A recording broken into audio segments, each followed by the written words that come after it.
Are you thinking of moving to Thailand? Before you leave, learn the mistakes that cost people thousands, derail plans, and just make your experience way harder than it needs to be. I'm going to discuss some common mistakes in this video and how to avoid them. So I want to go over 5 different topics. Firstly, visas, and so I want to go through 5 different categories. I'm going to start with visas. So obviously visas are a big thing in Thailand. You need to be able to be on the right visa to live here and feel secure and feel like you don't have to leave the country all the time. A lot of people come here on a visitor visa and they'll do like 60 and then they'll extend to 90 days and then they'll come back. And it's known as, border hopping and visa runs, and it's probably not the best idea if you do know that you're going to stay in Thailand long term. So I'll give my example. I'm on the DTV visa, and to figure out if I wanted this visa, I basically came to Bangkok for about a month, and then I knew that I liked Thailand by then because I just lived my normal routine. I went to Vietnam for a month and then I came back to Thailand after getting the DTV visa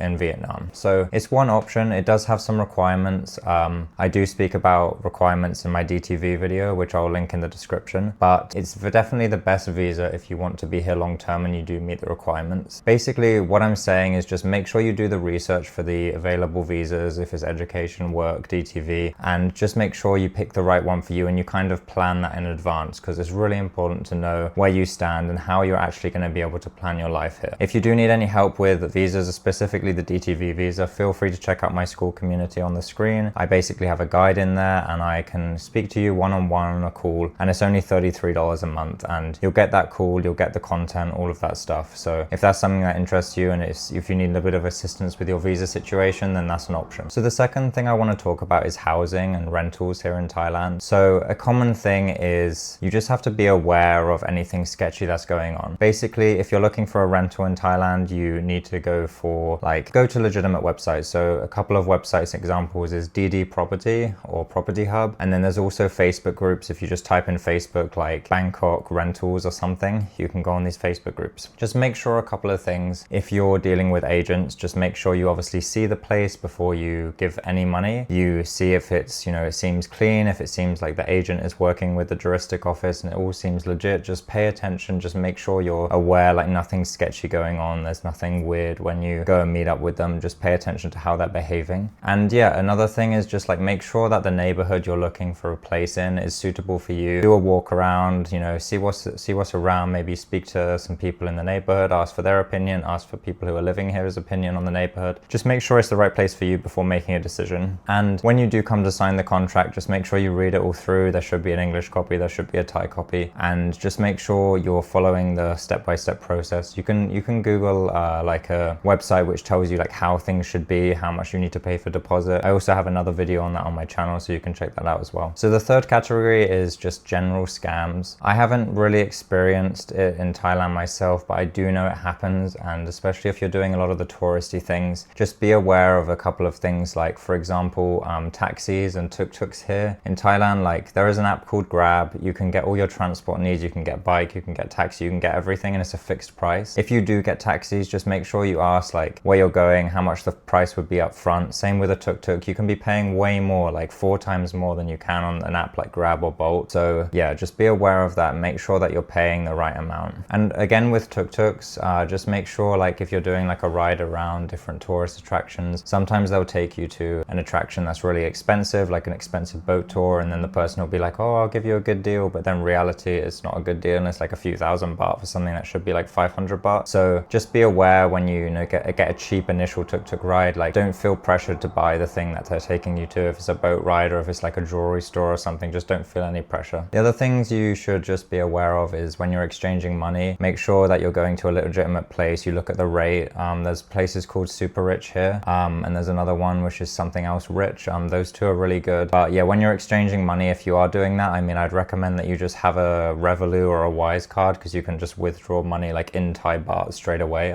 There's links in the description for that. I'd recommend doing money that way, but if you do exchange money, just make sure the rate is good and you're not like getting ripped off on that. And on that topic as well, just make sure if you get change back from vendors, make sure the change is correct, because sometimes maybe you'll be exploited that you don't know the note colors and things like that. So just make sure you pay attention. I wouldn't hugely worry about it. I haven't had too many issues. I just know it sometimes happens. So the next one would be social. Obviously, if you come to Thailand, you don't don't really know anyone, it can be very overwhelming. You know, you obviously have a language barrier here. Definitely recommend just having Google Translate if you do need to communicate things. Obviously, you can use the camera on Google Translate to translate things that are written on text or in stores. Very helpful, makes you feel a lot more comfortable. And just be aware of like feeling isolated. If you do need us, you know, socializing, things like that, there are meetups you can go to here in Bangkok, like where you can meet a lot of people very easily. There's an app called meetup.com. I'm trying to build like a list of the good meetups to go to, good options for socializing. Again, that's in my school community, so just feel free to check that out if that's something that interests you. But yeah, I just say when you come here, you know, like prioritize learning some basic Thai, and also just prioritize finding that community. Attend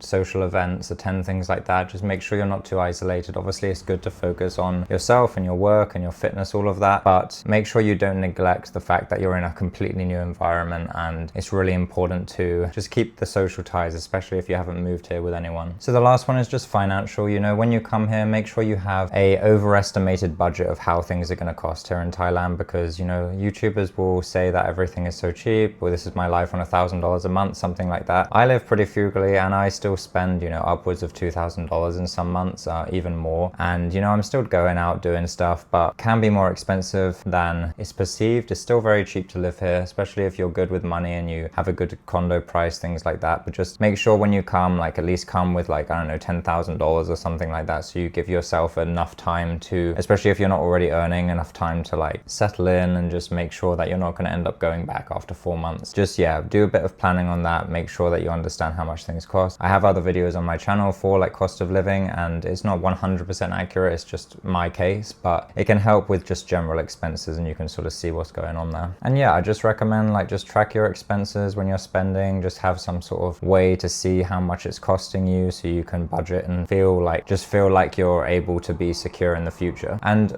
of course, if you do need any help with, if you're moving here and, you know, you need some consistency, you need some routine, you need a plan, you need someone to hold you accountable, as well as my community, I also have a website, thepillars.life, where I do one-on-one coaching, and it's just designed around helping people reach a goal that they want in 90 days, and just putting some real structure in people's lives to make sure that you're staying on track and you're going towards and achieving your goals. And if you're not someone who's great at like planning and achieving something, then this is something that can really help you. So feel free to check out my website as well. But yeah, moving to Thailand can be an amazing experience if done right. I just highly recommend coming here and living the life that you normally live back home when you come here, because that's the way that you get a real insight to if Thailand is somewhere you want to live. So feel free to DM me on Instagram, reach out to me, you can send me a message, and if you want more content like this, feel free to subscribe and leave a comment and just let me know what you liked about this video and maybe what you didn't like as well. Thanks for watching, I'll see you in the next video.